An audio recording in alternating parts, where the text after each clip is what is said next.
Teach the Sisters About the Sun by Mother Tynnetta Muhammad.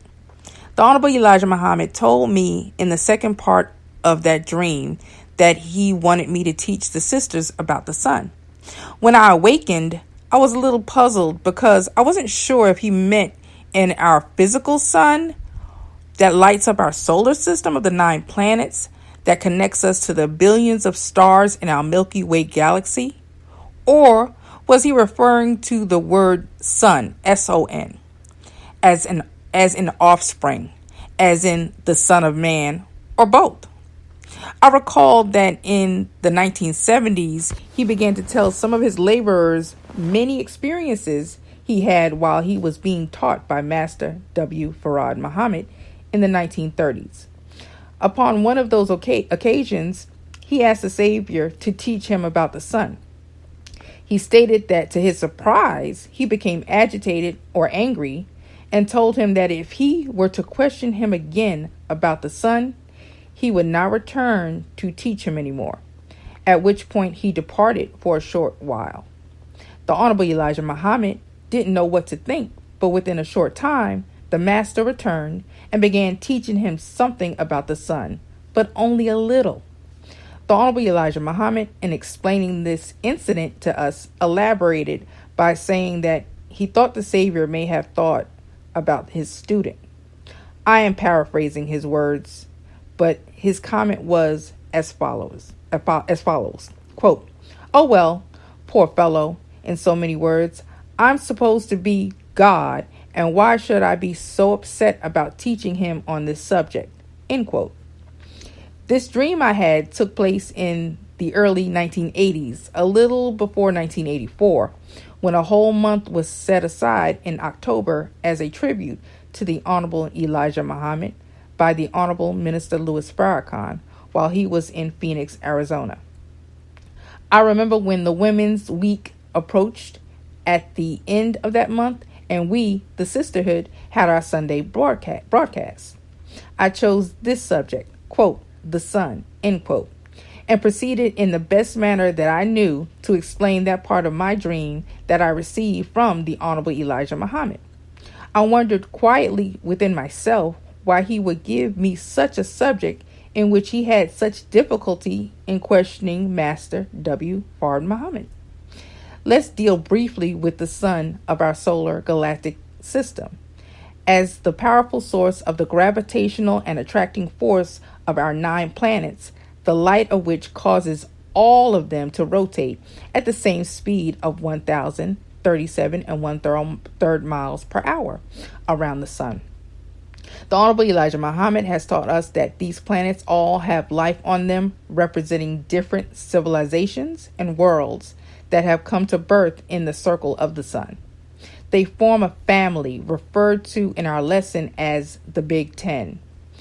What gives life to the sun, and what is the fuel that lights up her regenerating power? It is a symbol of the divine creator and is represented in our universal flag of Islam. It is red in color and covers the whole sphere of our flag, extending in all directions, giving life to our 9 planets. But what is the source of her light? Energy and life source. The Honorable Elijah Muhammad has stated and emphasized in his book, How to Eat to Live, that the sun in Arabic is feminine and is represented as she. The word feminine in syllables encompasses in her suffix the number 9. The Honorable Elijah Muhammad further explains that this number 9 is connected to the 9 months that it takes for the woman to give birth to her child, whether male or female.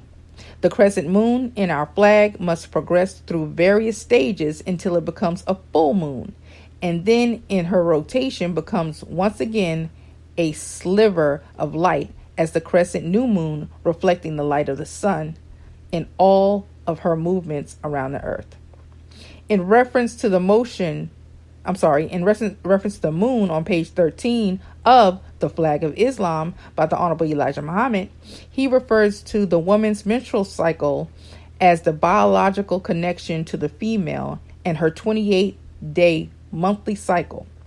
The star is also referred to as she, and produces the material in her star formation that is responsible for creating the molecular material of our DNA and genetic coding.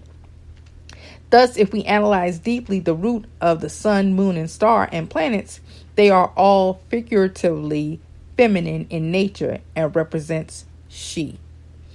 The Honorable Elijah Muhammad told us about a brother who was invited to dinner as his guest, and during dinner began asking him about the origin of the woman or the female, trying to connect her to the moon's history.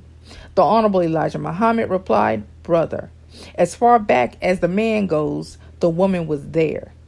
Seeking to understand further, the brother repeated the question about the woman's origin, to which the Honorable Elijah Muhammad gave the same answer.